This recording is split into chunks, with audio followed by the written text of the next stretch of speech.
Welcome back, collectors and hobby enthusiasts. Thank you so much for tuning into this installment of Diecast Emporium. Today we're going to be taking a look at a classic model from the NZG Caterpillar program from almost 30 years ago now. This is the CAT 5130 hydraulic shovel, front shovel configuration. They made two versions of this, obviously the front shovel that you will see today, and they also made a backhoe configuration, which is the excavator standard configuration. So both of these models are massive. As you can see, it takes up nearly the entire screen, almost the entire review area, and God love them. You got to give it to the Germans.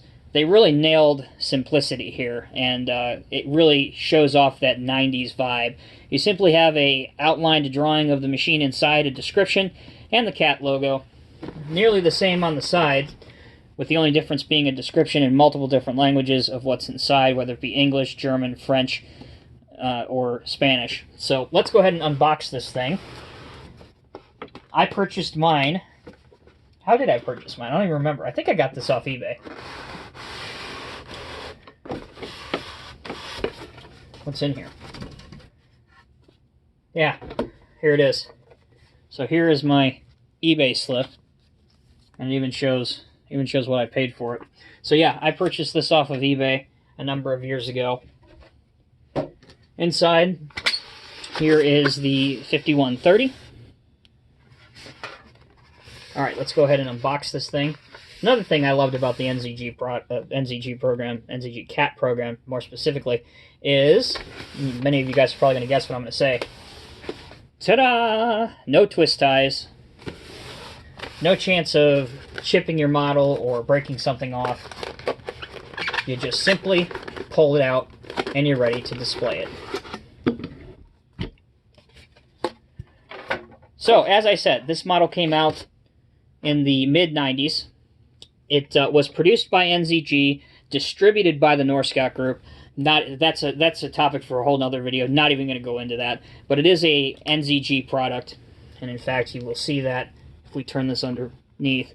There you go. You have the NZG model logo right here, and there it is, the date, 1994, right here. Scale 1 to 50, made in Germany.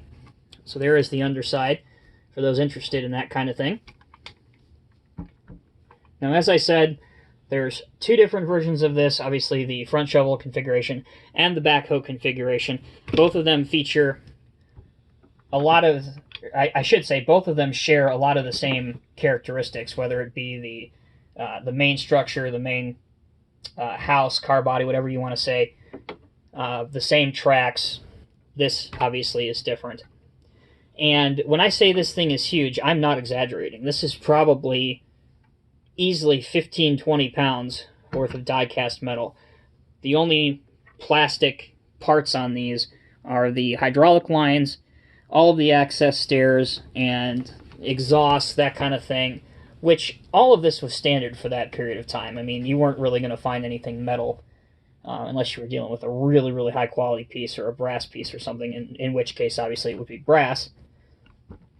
The windows are tinted with kind of like a tinted blue, which look pretty nice.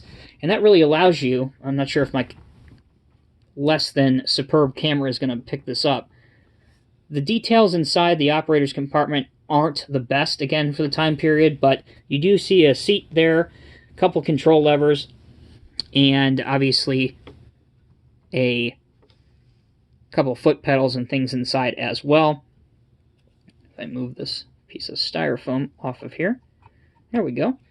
You have your lights up here, which again are not painted. Lights down here.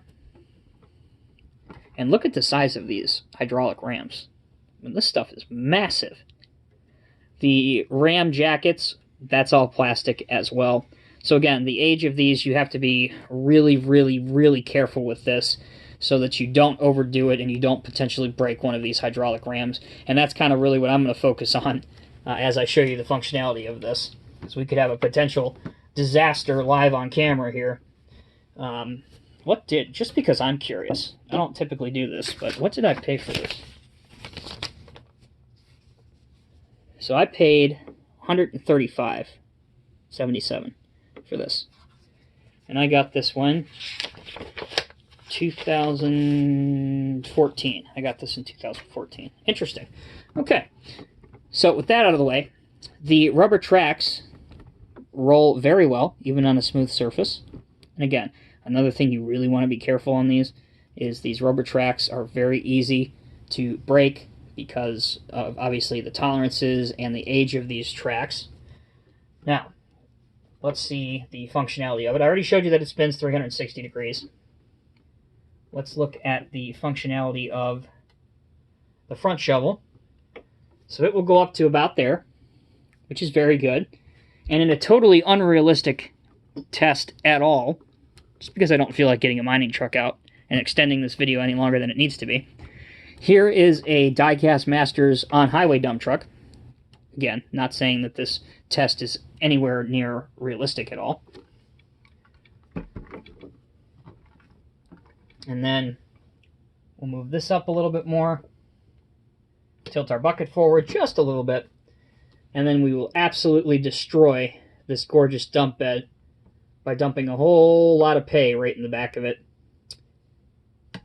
And as you can see, this front shovel, after all these years, still functions and works just fine. So there you have it, collectors. That is a quick review and showcasing one of my favorite older mining models. Despite it being over a quarter of a century old, wow, that's odd to say, it still looks great. It still holds up very well in the display cabinet along with today's newer models. Eventually, one of these days, I would like to purchase the backhoe version of this, or the excavator version of this, just to have both of them in the collection. But I have to say, the front shovel version of the 5130 looks very good. As always, guys, thank you so much for watching. Until next time, be kind, take care of each other, and I will see you in the next video.